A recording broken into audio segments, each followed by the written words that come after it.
બનાસકાંઠામાં લકી ડ્રોના નામે લૂંટનારા સામે મોટી કાર્યવાહી। ગૌશાળા, શિક્ષણ અને અનાથ બાળકોના નામે લકી ડ્રોનો ગોરખધંધો। થરાદ પોલીસ સ્ટેશનમાં ડ્રોના ગોરખધંધા કરતા શખ્સો સામે ગુનો દાખલ। ડેડુઆ ગામે ગૌશાળામાં યોજાયેલ લકી ડ્રોના આયોજકો સામે ગુનો દાખલ કરાયો। લોભામણી લાલચ આપી 299 થી 399 માં કૂપનનું વેચાણ થાય છે। અરજદાર આરોપીઓના નિવેદન બાદ થરાદ ડીવાયએસપી બન્યા ફરિયાદી। લકી ડ્રોના કિંગના નામે ઓળખાતા અશોક માળી સામે ગુનો નોંધાયો। અલગ અલગ 2 લકી ડ્રોનું આયોજન કરનાર 7 શખ્સો વિરુદ્ધ લોભામણી લાલચમાં આવી લોકો દાગીના વેચીને ડ્રોની ટિકિટ લે છે તેવું કહેવું છે ડીવાયએસપીનું।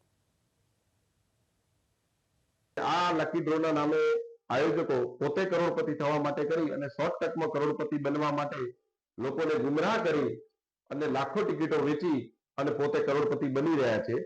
આ એક મોટો કૌભાંડ છે। સાબરકાંઠામાં જે ડીઝલનો જેટલો મોટો કૌભાંડ છે એટલો જ મોટો કૌભાંડ આ બનાસકાંઠામાં લકી ડ્રોનો છે। જો એની નિષ્પક્ષ અને તટસ્થ તપાસ કરવામાં આવે તો ખૂબ મોટો કૌભાંડ બહાર આવી શકે એમ છે।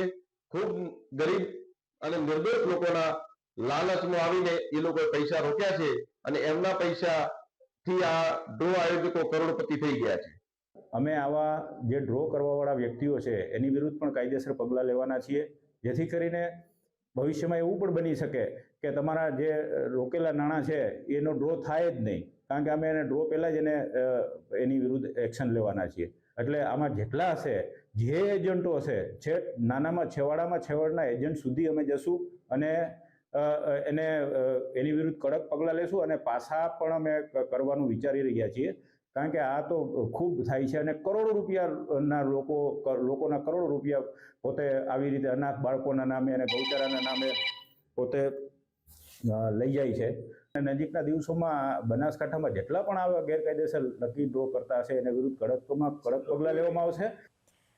તો આ મહાઠગોની લકી ડ્રોની પેટર્ન કેવી હોય છે અને કોણ છે અશોક માળી, જાણીએ સહયોગી યશ પાસેથી। યશ, બિલકુલ પૂનમ, ગ્રાફિક્સના માધ્યમથી સમજવાનો પ્રયાસ કરીશું કે કેવી રીતે આ લકી ડ્રોની આખી પેટર્ન હતી।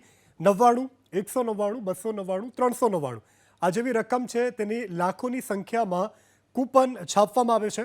ઓનલાઈન અને ઓફલાઈન એમ બંને રીતે આનું વેચાણ કરવામાં આવતું હતું। ત્યારબાદ કૂપન વેચવા માટે એજન્ટની પણ નિમણૂક થઈ હતી। આ એજન્ટ કૂપન વેચતો હતો। એક ટિકિટના વેચાણ બદલ 100 રૂપિયાનું કમિશન એજન્ટને મળતું હતું। 2-3 મહિના સુધી આ રીતે કૂપનનું વેચાણ થાય છે અને કૂપનના વેચાણ બાદ મોટી ઇવેન્ટ કરી અને લકી ડ્રોનું આયોજન કરવામાં આવે છે। લકી ડ્રોમાં કોઈ ખ્યાતનામ વ્યક્તિને ખાસ હાજર રાખવામાં આવે છે। લોકોને વિશ્વાસમાં લેવા મોટા કલાકારો અને પ્રમોશન માટે બોલાવાય છે। સિંગર કે કલાકાર લોકોને આ ટિકિટ ખરીદવાની અપીલ કરે છે। આ આખી તેમની મોડસ ઓપરેન્ડી હતી, જેના મોડસ ઓપરેન્ડીના આધારે આખું કૌભાંડ આચરવામાં આવ્યું। પૂનમ, યશ, આભાર આપનો તમામ માહિતી બદલ।